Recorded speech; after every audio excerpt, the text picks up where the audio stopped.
From Callaloo Studios in New York City, you are listening to Let's Take It Offline with your host, Kishana Palmer. Hey, Fab Crew. You're listening to Let's Take This Offline, the podcast for everyday leaders. Part inspiration, part sit down, let's have a conversation. Here's where you'll find the real deal about living well and leading well. I'm Kishana Palmer, your host and resident leadership whiz. What happened in the meeting after the meeting? We talk about it all on Let's Take This Offline. Don't forget to subscribe, download, and leave a comment so we can keep the conversation going. We have all been there. Losing a team member is like throwing money in the trash and putting it outside for pickup. In fact, according to my most recent deep dive on these internet streets, according to the research, you can lose up to $200,000 in revenue and a lot of time when you don't make a great hire and your team members, well, they leave. So how do you find amazing talent and create the conditions for them to stick? If you've ever had a hard time hanging on to your team, you're looking for new strategies to help your team grow, or you're ready to level up as a manager and leader, then I have something for you. Sticky Teams, a private podcast just for everyday leaders, people managers, business owners, and folks who are looking to do talent management right so that you can recruit, retain, and develop great employees. I'm going to help you keep them engaged and make sure all of this aligns with the strategy and goals of your organization. The days of hiring and firing, of finding them and losing them are gone. Dig on in to Sticky Teams over at Sarankco.com.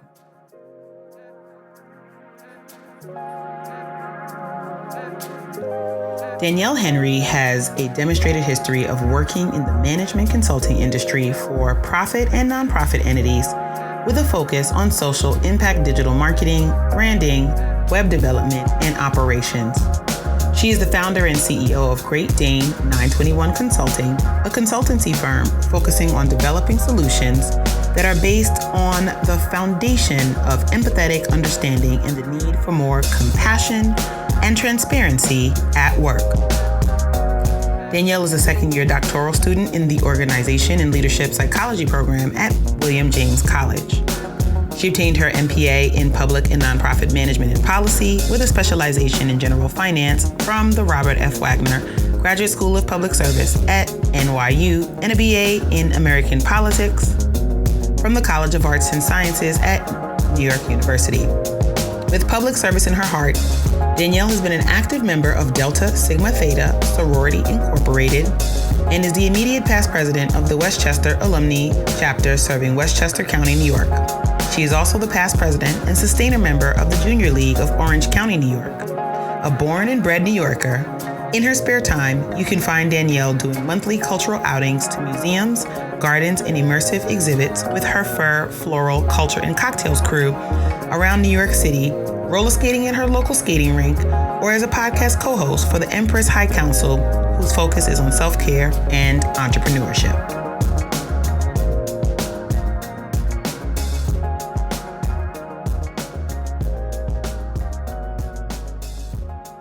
Hey y'all, what's up? It's your girl Kishana Palmer, and I am back with another fantastic episode of Let's Take This Offline, the podcast for everyday leaders. And my friends, I could not be more excited to be hanging out today with one of my good friends, Danielle Henry, who I asked to come on today to talk about something that I was like, say more. She's done conference sessions for me. If you haven't caught one of her like political, social, cultural commentaries on her Instagram page, you are missing out. So we'll drop that in the show notes. But Danielle, thank you so much for coming to hang out with me today. How are you, my friend? I am doing well. I'm here, thank God. The weekend is approaching because It's like I keep doing marathon weeks. Marathon weeks. But isn't it funny? Like every week I look up and I think to myself, this week is going to be the week that's not going to be a marathon. You know what I mean? And I said that this week, and it ended up being a marathon week. It ended up being, and that's so crazy to me because I find that like when I start out thinking this week, I'm only going to do these 4 things. Mm-hmm. If nothing else happens and I do these 4 things, I'm going to be great. Then all of a sudden there's 1,245 repeating things that happen.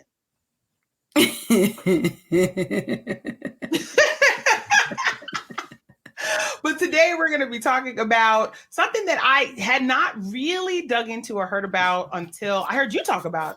And that is thinking about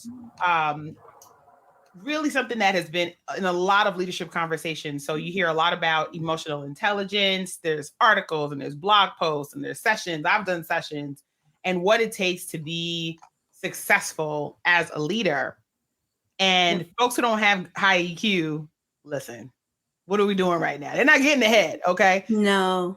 But you have a twist on this whole thing, and that is that cultural quotient. And I wanted us to talk about it today because I feel like that really is the thing of life. So what do you mean when you think about the cultural quotient or the CQ? It's all in the Q. So there has been a very, increased rise in the past, I'm going to say 5 to 10 years, emotional intelligence or EQ was put on the map, and every leader, every manager, every person working in the workspace, be it corporate or industrial or what have you, was like, well, what's your EQ? And folks are looking around like, where does one get an EQ? Right. How does one get an EQ? What you mean an EQ? And what we forgot was that there are other quotients that we should be looking at because they're all intertwined to make us a productive, transformative professional, no matter what space you're in. Absolutely. So there's actually like 3 Qs. Woo, break it down. Okay, go ahead. Break it down. I'm like, get your pens and papers out. There's EQ, which is emotional quotient or the emotional intelligence. Yep. SQ, which is your social quotient, how you engage, how you interact with people. Some of us have some low. And then CQ, which is cultural quotient or cultural intelligence. Yeah. And with CQ, now people are scratching the surface with CQ. CQ has actually been around for over 20 years. Okay. One of the main psychologists that's been like at the forefront of really pushing this and saying, hey, don't forget this Q over here is David Livermore. He came out with a great book specifically about cultural intelligence. He has a center called the CQ Center that I'm actually been looking at, learning, getting additional trainings on. I became more interested in regards to CQ, especially in the current state of affairs that we are in right now. The pandemic really put the spotlight on a lot of things. Okay. What did it spotlight for you? Because you talk about the emotional quotient, the social quotient, and then the cultural quotient. And you gave commentary and good stuff across all 3. And so, 3 is my favorite number. I just want you to know. Okay. I know it is. So what happened during this time period, these over 18 months of being in confinement and what have you, the face and the environment of work changed. Okay. And what happened is now you really had to look at these things in a different lens. You're now engaging with the people you work with on a virtual platform. How do those things resonate? And how do people communicate now on a virtual platform and engage on a virtual platform when we've always been in person and we decide on how we want to engage with people? Yes. You can decide if you want to be in a room with someone or leave the room. Now it's like, I have to navigate how to speak and communicate with someone on a virtual platform. And some people don't like it. Some people are introverted. Some people, based on their culture, don't want to have these types of conversations in the virtual space. So with CQ, it's acknowledging people's diversity, how they were raised affects how they engage. Sometimes a person who doesn't speak much isn't being rude. That's just how they are in regards to how they were raised, or a cultural mindset of like, let me sit and take it in and process and then speak, right? But you won't know that if you're an extrovert and you're talkative and you're just like, well, what's wrong with them? So the CQ is basically stating to acknowledge people's differences in a way that not only changes you as a person, but changes the organization as well. Ooh. And that's like a different way to me, like a different lens, if you will, to look through, because typically, because there's been so much work and conversation and books written around emotional intelligence, which, straddles alongside that EQ. It's, studies have said that folks who are going pound for pound with the same skills or similar skills, going for that same role, typically the person who has a higher level of emotional intelligence, that higher EQ, will typically slide into that role, all other things being equal. We know lots of things aren't equal, y'all, but all other things being equal. And there's a thing about emotional intelligence where, being able to see how what you do, how you act, how you interact affects others, how your environment is set up, et cetera. That's as a baseline for being a good leader. And so that cultural aspect to me tends to kind of walk you out one step further. It really begs the individual who is in that power position to have to pay attention, not just to the people that you're dealing with, but also how those people came to be who they are. That's a lot exactly. of work. It's a lot of work, but it has to be done. Why do you think that? Say that again?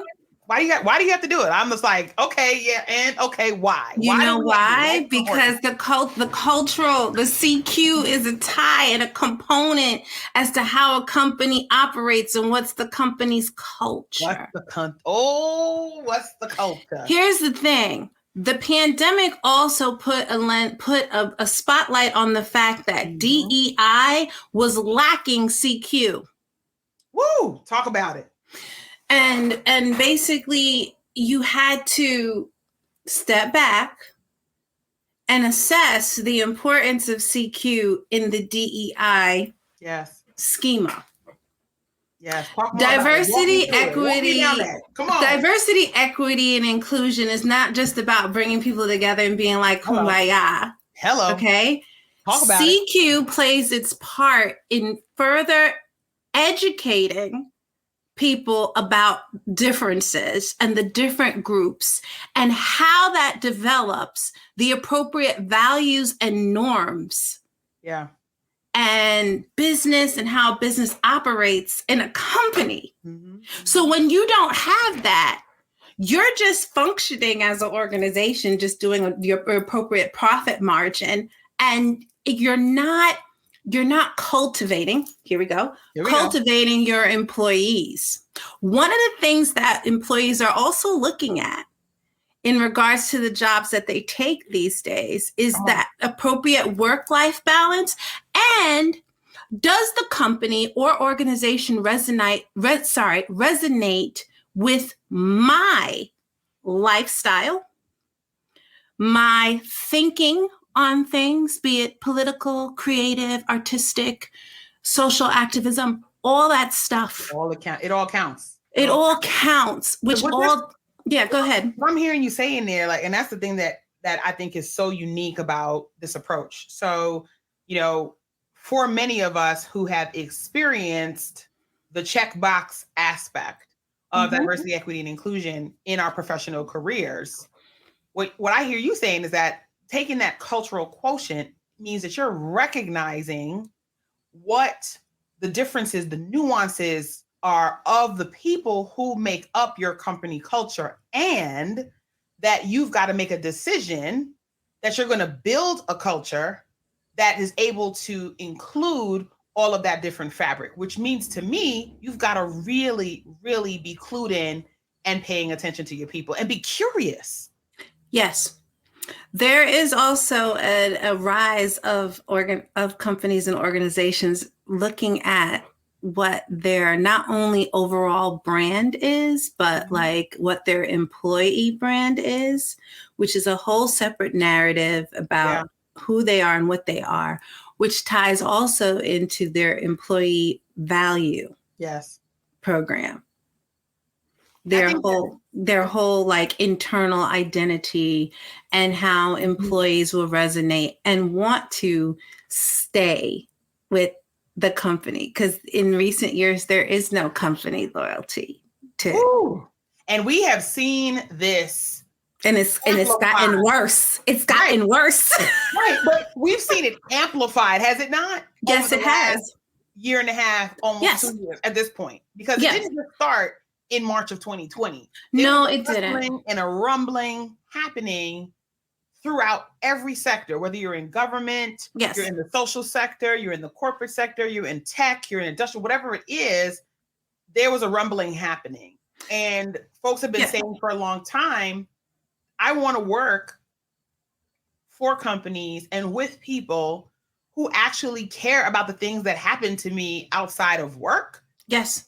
Because I know I do my best work if you're paying attention to how I live my life. But on top of that, we spend, even if you're an entrepreneur or you're an employee for a company, we spend over 50% of our time working. Oh my God. So it's a part of our identity. The other day, I went out to brunch with my mom, and my mom asked me how work was. I said, I don't discuss work off hours. I can't with you. The old me would.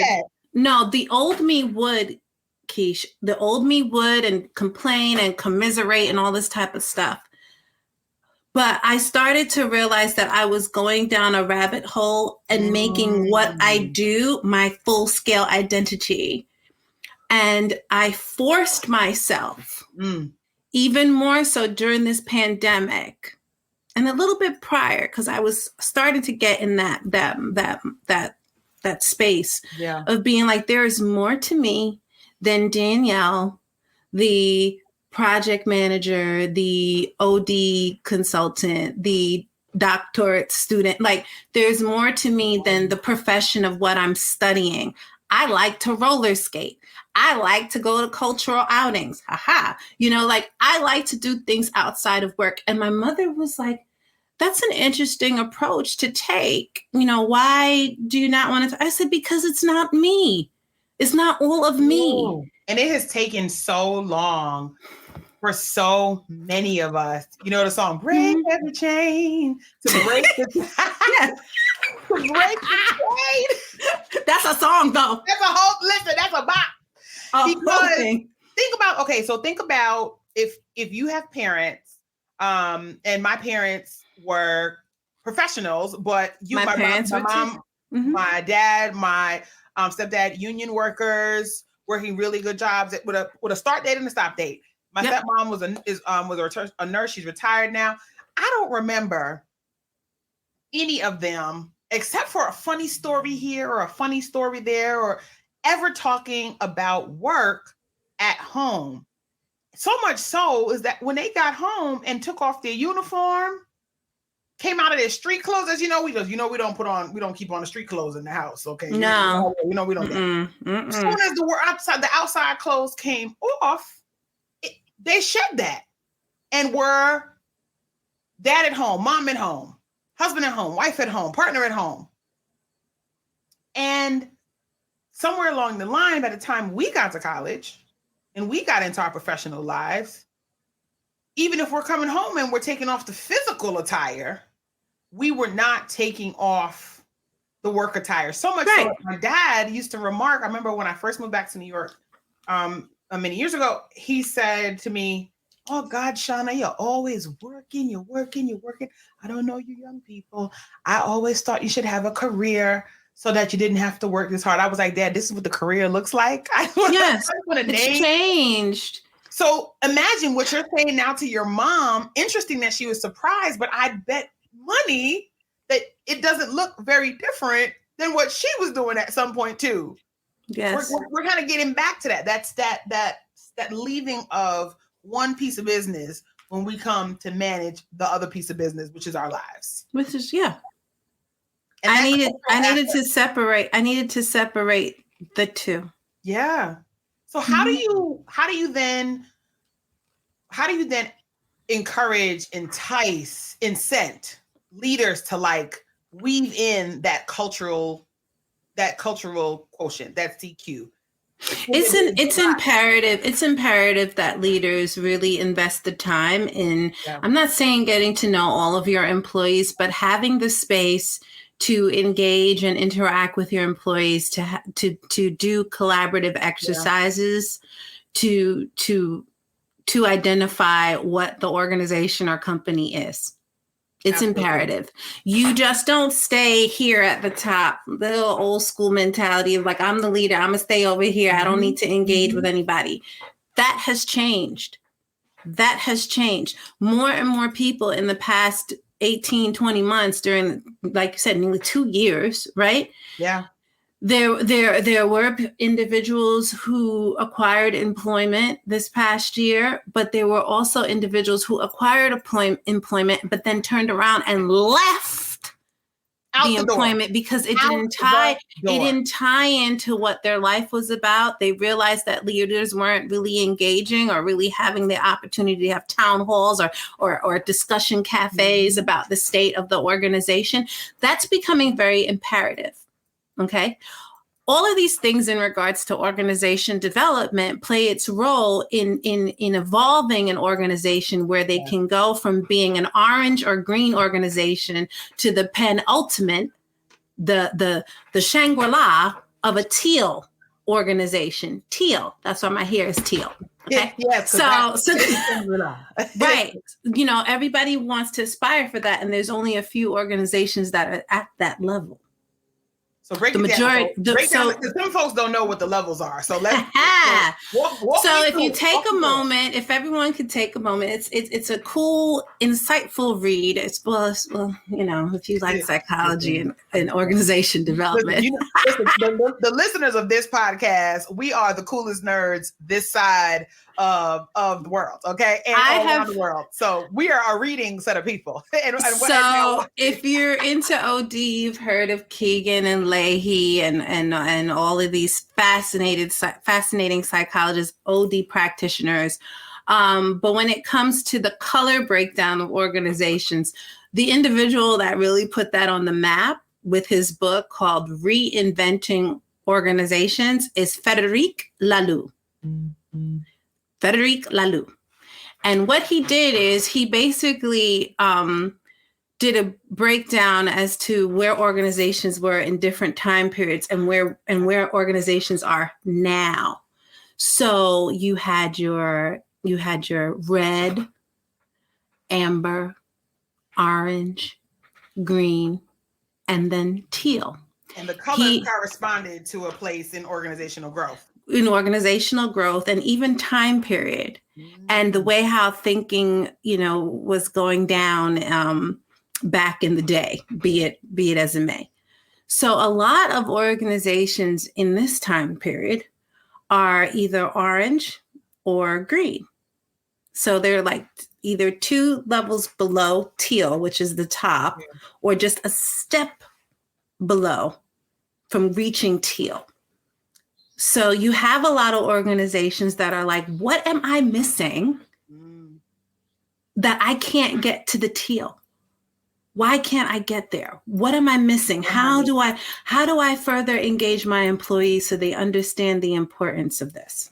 So listen, y'all. So I'm going to make sure that I put a quick definition for each of these colors in the show notes. So have no fear if you're like, what is she talking about? What are y'all talking about? Like, just keep hanging with us, and then just check the show notes. Because if you're like me, I would already have slid off Danielle and been like looking on the internet. What is that exactly again? So I can make sure I understand it. Because that makes sense. Like, every organization has a trajectory of growth depending on where they are in their maturity, right? And so, you know, you're in your infancy, and you're a toddler, and you're an adolescent, and you're a teenager. And that's all color-coded within his book. And you can be in one place, in one area of your organizational development, and in another place in your organizational development, which is why I think the cultural quotient is so important, because we sort of add on the cultural piece as like a afterthought, a happenstance. Oh shoot, like we run back like it's the topping on a Sunday. But I think you would say it's not a topping; it is a foundational component. Yes, it is. Yeah. It's imperative. So, I mean, there are about 4 competencies in CQ. Quiet as kept. Which you recall at your conference, which I enjoyed, by the way. I always have a good time. I'm doing a plug for my girl on her own. Yes, shout out to the Rooted Collaborative. And I talked about the 4 competencies, which is CQ drive, CQ knowledge, CQ strategy, and then CQ action. So CQ drive, having an interest, a curiosity about like multicultural interactions. And it doesn't call for you to be worldly. Right. Let me just add that, because people will think, oh my God, I gotta travel here, there. You know, we got the pandemic. I can't be traveling. They got restrictions. No, it's about really taking the opportunity to like read something that's out of your comfort zone, out of your norm. Go to the museum or take in the theater. Just immerse yourself in other cultures, not only your own, to have an understanding. Okay. Right. And then, you know, the CQ knowledge is understanding how cultures are similar and then at the same time different, you know, to break down all the stereotype barriers that are in place for us all, or the unconscious and conscious biases that are there. Yeah. Okay. And then, of course, having a strategy of like thinking and thinking strategically as how do you move forward? Because due to having differences, how do you merge and be able to interact and coexist in the same space, be it as it may, your cultures are different. And then, of course, CQ action, you know, to adapt and to implement the plan, you know, the ways how you communicate, verbal or nonverbal, how do you speak to people, you know, all of these things, and it's cyclical. So it's always on a continuum. But even within this, it ties into DEI. It needs to be incorporated. Mm-hmm. So, like I said, people are now understanding the importance of CQ and how it ties into DEI. Yeah. Because you could write a statement about where you stand as an organization on the different issues or what have you. That's cute. That's nice. Sweet. But do you really understand the makeup of the individuals in your company? Would they be aligned with the statement that you're making? Does it tie into overall what the employee brand is? Those are all things you have to factor in. All of those things have to be factored in. And what's so crazy about that, I was thinking about, like, how does that show up in everyday practice? So when you think about the drive, so first, does your company have the desire, right? Like, is it even in your sort of like organizational leadership practice to want to be able to actually include, learn about, incorporate across all of the different intersections of difference within your organization in a way that is honoring and not performative. And all performance is not bad, to be clear. Right. That's why we have Broadway, we have theater, we have all the things. All performance is not bad. But performing for performance sake, we're done with that. And then to your next thing about the knowledge, like, do you have folks at the table, whether they're on your staff or you're hiring them, whose role it is to bring that body of knowledge together? That's the question in overall assessment. And it doesn't come down to the color of the person's skin. I just want to call that out too. Because, that's been on the rise too, of being like, okay, let's put a person of color in the space to show that we're diverse. Yeah. There's more to it. There's more to it than that. Thank you for doing that. But that's nice. But there is more to it. Yeah. Is the whole organization on the same page in being culturally astute and aware? And does the diversity not only start from the top, but disseminates down as well? Absolutely. Do you get to see others who look like the person who's at the top? Absolutely. I think that's such an important question, because it, to me, means that like it is so nuanced. And I think we try to have the, the shake and bake aspect of the good crispy chicken. And, actually it's a lot more flambe. It's a lot more, like we have a lot more stuff to do. Hold on, I'm fixing my camera. We have a lot more stuff to do. This part, right? Listen, y'all, we're over here recording and having a good time. And let me tell you what, the day I decided to get fancy and it's like, what we're going to do? We're going to put this thing on the internet. Y'all, we can have a different conversation about the technologies. It's all good. It's all good. Organizations like thinking about just like, it is not organizations who want to keep really great talent have to decide that they're going to actually step into more sophisticated ways of thinking about retention and then backing their way into recruitment. Because ultimately, if success looks like we have the most talented people in the world who work here, who are excited about the work they do, who innovate, who create products and services that are game changers for our industry, and you want to keep those folks there, you have to work from that premise. Well, let's keep it real. Yeah. So for nearly 20 years, companies got away with abusing employees. That's right. Employees were just working because, oh my God, if I don't work, they're going to fire me. They're going to lay me off. Right.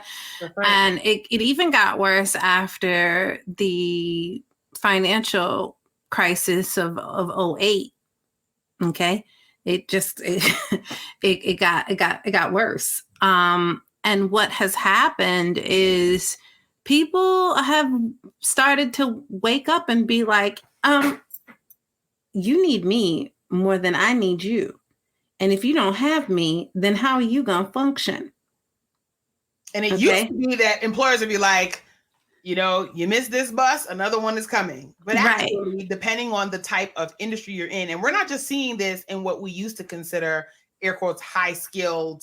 Right. It's across the board. It's across the board. I actually saw, I think it was like a meme on social media the other day of a supermarket who put up a sign at all of their registers that they were hiring everything from bag checkers to cake decorators, to store managers and everything between. And they made a point to say that they were paying above minimum wage. Yes. And what stood out to me was that, one, they have a marketing challenge. They need to figure that part out. But also what was happening up to that point that everybody had to decide they were going to go. But it became clear to me that like companies have to start thinking differently about the way that they are bringing folks into orbit. Yes. Because back to your point about that brand, that reputation, really thinking about what's going to make me excited to join this thing when depending on the market or the type of industry you work in, your market might be saturated. It might be other companies that do exactly what you want to do, who do something differently over there. So there's a lot that I feel like is at stake when we think about how to enroll that CQ. Yep. And it's definitely right now an employees market, not an employer's Similar market. to the housing market. I just want them to know, does that mean that the bubble is going to burst? I don't know, Danielle. I don't think so. No. It's an employees market right now, and I see it being an employees market for a while. Yeah, definitely. Because the employers had it for a good bit, and it now has shifted where it's an employees. So you're the leader of a team, you're the leader of a unit, you're the leader of a division, you're the CEO of a company, and you're like, so first I had to worry about running the company. Then I had to worry about finding good people to run the company. Then now I got to worry about making sure that I'm not being a total dick. And now I got to think about culture too. Hell, I mean, and how their culture ties into how they operate as a leader. Wait a minute. Yep. So how does a leader who is like, all right, tall order, but I'm here for it. I do the venti at Starbucks. I could do the venti here. Like, what are some of the steps that they need to start to take to get on this journey to really being able to, one, have that CQ for themselves, and also start to enroll that in for their organization?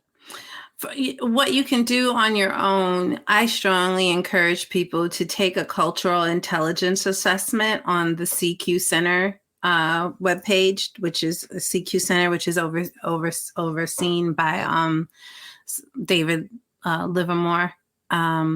I did it. It was very enlightening as to what were my, I wouldn't say deficiencies, or just like a certain point range as to where I was lacking in my CQ and on what I should be mindful and cognizant about, and what steps I should take to improve. Okay. On those deficiencies. Right. I also, encourage people, if they're isolated in their day-to-day mindset of activities, to broaden their horizons and try something they haven't done before that's not within their culture, but also outside of their culture. I love that. And I think that it becomes like really tough for leaders to figure out where to prioritize. And so when it feels overwhelming, you kind of go to what you know. So to me, this is where it's imperative to have a sound HR person on your team, a chief people officer, or at least biting the bullet. Come on, bite the bullet. Bite the bullet. And acquire, hire an OD practitioner to really assess your organization and making sure that you're covered on all fronts. And why do you think a lot of folks hesitate to do any number of those things? Because a lot of people don't understand OD. I mean, we're using acronyms and words. A lot of people don't understand organization development, not organizational. Organization development. Let's do the correct term. So a lot of people don't understand it. Hell, I didn't fully understand it until I got entrenched in it, and I fell into it because of my work journey. Yeah, my work journey has been a very interesting one. Talk to us about it. How did you get into your project? How did you get to OD? Like, how did you get? Oh my goodness! Yeah, so use the HOV. Get us on the highway. Oh my goodness. So I have been in facets of management consultant now for over 20 years. And out of those 20 years, for a good nearly about 10 years, I worked in nonprofit fundraising development work, similar, Keish, to what you do and what you've expanded on doing in that realm. But I decided to leave. You stayed. Did I? You stayed to a certain extent, but you're not fully there I'm anymore. not fully out. No. But I left. And the funny thing is, when I was younger and I was starting my career, my mother always said to me, "You'd make a good project manager." I was like, "What the hell is that? What is that? Like, what is that? What is that?" And she knew before I knew about how I functioned as an individual and how I always wanted to look at logistics and operational stuff, right? So I have now been in project management, account management, over 10 years, over 10 years and work career. We're like, over, yeah. I mean, they're like, how old is she? Don't you worry. I'm old enough to know something. I'm old enough to know something. And I have many stories that I've experienced as a professional, as a woman, as a Black person, just so many, all of the identity structures, exactly. As a cisgender woman, so it's everything, right? And I realized, I'm going to say in about nearly 3 years, I started to do like professional development trainings because people ask me, well, can you talk about this? And I was like, why you want to ask me about what I know? But then it clicked because it did make sense, right? And I also I had stories to share because I've experienced this, be it as a manager or be it as, reporting to someone, it's run the gambit. I've been bullied. I've been harassed. You name it. It's happened. It's happened. And how do you deal with that? Right. Yeah. And so, I was just like, I want to learn more. And I really also want to understand how people think, how leaders think, and why they do what they do. And there is a methodology or type of theory construct in why people operate the way they operate. And that has brought me to this point of basically working, doing development stuff. I am in school, so I'm like... You're like doing all the things, okay? All the things. But I'm in school focusing on organization and leadership psychology. Like my concentration is the neuroscience of leadership. So I really want to understand, like, where are we going with this?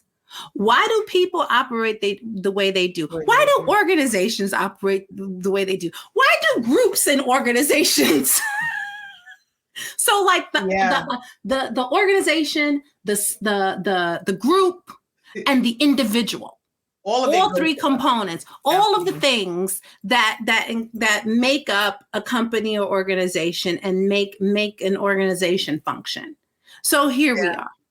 I mean, it sounds to me like at the crux of it all, the three things you mentioned at the beginning, thinking about the emotional quotient, the social quotient, the cultural quotient, you've just got to have a level of intellectual curiosity. Yes. And so for those of us who thought we were done because we were done with school, buzzer, we're not done. The learning, like being a lifelong learner, is a part of the journey. And you may not be in the classroom like you are. Some people are like, I'm in the school of hard knocks. I'm like, great. But also doing a Google search is not research. I just want everybody to know, sidebar. Right. Okay. So being able to jump in and learn about things that will continue to enrich you is an important part of well-rounded leadership. And that is so. It is. I thinking about what they need. I never imagined going back to school. Let us be clear. Let us be very clear. But something told me that this is something I needed to do. Yeah. Because I needed to understand. And as things start to evolve in the workspace, things further start to come to light and tie into what I'm learning. And there were things that I already was looking at and was just like, before I even started school, right? Yep. So I am happy to be in this space. And in the past over a year and a half have really gone down the rabbit hole with all of these quotients, in particular with CQ, because I've heard about EQ. I've read about EQ. Everybody, EQ, EQ, EQ. Mm-hmm. But I want to know more about CQ, and I'll start my journey with SQ soon, because I want to know more about that too. There has to be more to that, right? But for now, I am seeing the importance of CQ, like I said, and how it integrates and should be implemented within the DEI space. That's such a good leader. So for everyone who has their DEI certifications, I see them pop up. I think that is fabulous, but your work isn't done. Just starting. It's just starting. Start to investigate more about CQ and really acknowledging and understanding its importance. I love that. So before we head out of here, I got a couple of popcorn questions. Ready for them? Ha-ha. Okay. The pressure. What is your secret talent? I'm actually a classically trained singer. Woo! I feel like I did not know that. Not a lot of people do. I feel like I know. I learn something new about my people all the time. That is amazing. Okay, so I cannot wait. You just talked to my brother Anthony, because he went to music school for operatic singing. So this is fascinating. I studied operas and everything, and arias and all that stuff in high school, and competed at the state level. Yes. That is amazing. And yes, that is a secret talent. Okay, what is your biggest pet peeve in leadership? Oh gosh, there's so many. My biggest pet peeve. What came to mind? What makes you roll your eyes like so quickly? Is when people are like, I'll get back to you. Don't you worry. I'll get back to you. Yes, let's connect. Let's do lunch. Ooh. Don't. I'm the type of person, when you say you want to meet, okay, my calendar's open. What's your calendar looking like? You're not gonna stall me or stop me with, let's do lunch. And then you're like, we should, no, that goes along with it. We should get together sometime. And I always feel like the person who's like, you want to be my friend? Because I'd be like, great, my calendar is open. Please. Which Thursday are you referring to? Like, what? And I say that. Which day is good for you? Which day is good for you? Oh my gosh, that is so funny. Please. Yes. That would be what? That would be what? Okay, one more. What is keeping you up at night? What doesn't keep me up at night? All the things keeping us up at night right now. I have to slow my brain down every night because I have so many moving parts. Yeah. What keeps me up at night is what I'm studying in school. Yeah. I have many thoughts on it. I am also working on a practicum assessing an organization's onboarding experience right now. So it's like everything is intertwined and I have to slow that down. That's what keeps me up at night. And also my health. You know, I'm healthy, but just incorporating my workout schedule and all of the busyness that I'm doing, because I see you and I'm trying to get back on my proper schedule, but it's been a lot. I've been tired. Listen, I was happy I worked out twice this week. I was happy I worked out twice. And listen, I'm giving you all the props because I have decided that I am not in competition with a soul. And the key for me with that is to get up again and want to do it again. Right. And so I have to listen to my body. And that's one of the things I learned a lot about in this last 18 months. And I was literally ignoring my body. Like all the signs, all the warning signs. They were glaring, blinking lights. So it's as of today, I think this week I worked out 3 times. I'm not mad about it. That's an accomplishment. I'll be proud when I work out three days a week. Yeah, 3 days a week. And if I get 4 or then I'm doing real good. I used to do 5 days a week and I'm going to get back to it. I'm just in the stage right now of recalibrating on everything, so it's going to get there. It will get there. Song that gives you like that that push, that motivation. motivation. Oh my God. What just came to mind? I know something did. What came to mind? Oh my goodness. Dreams and Nightmares. Oh, okay. I could play that song. And then the other song that came to mind immediately was Rick Ross, Push It to the Limit. Come on. I'm taking it back. Push it to the limit. Put a Miami. Like I am like, because it's like that's where I'm going. I'm always like, and with Dreams and Nightmares, it starts off slow, and then Meek starts pulling it up. Hold on, wait a minute. Y'all thought I was finished. I was like, I ain't finished, and that's what goes on in my head. I'm like, I'm not finished because I still got to do this work, be it professionally or personally. So that's it. I love that. Oh, that's so good. Well, good. I am so glad we got to hang out today. Thanks for having me, girl. Listen, friends, all of Danielle's information is going to be in the show notes. So please make sure you go ahead and follow her. Danielle, where do you hang out the most? Are you the most on Twitter or are you the most on Instagram? Which one is your hangout spot? I'm an Instagram chick. I don't really like Twitter. Twitter be killing me. I'd be like, oh Lord, 140 characters. Oh yes, you can extend it, but I don't feel like writing. I write all the time. I'm tired. I want to see visual. So hang out on Instagram. I'll put her handle in the show notes. And this was such an awesome conversation and definitely a lot to think about around the CQ, the cultural quotient. And y'all get curious.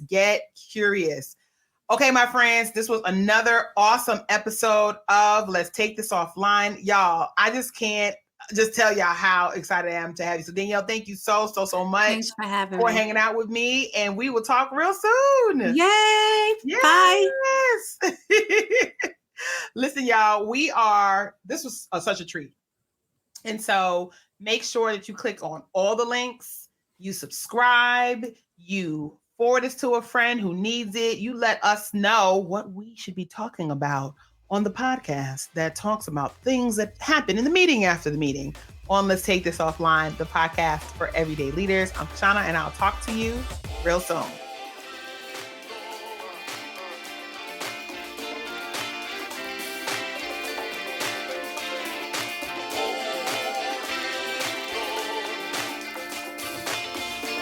Like what you heard and need a little bit more of this in your life? Well, I want you to head on over to Kish Camp, my virtual camp for stressed out managers who are looking to manage people better and lead with confidence. You can head over to Kish Camp at www.kishcamp.co.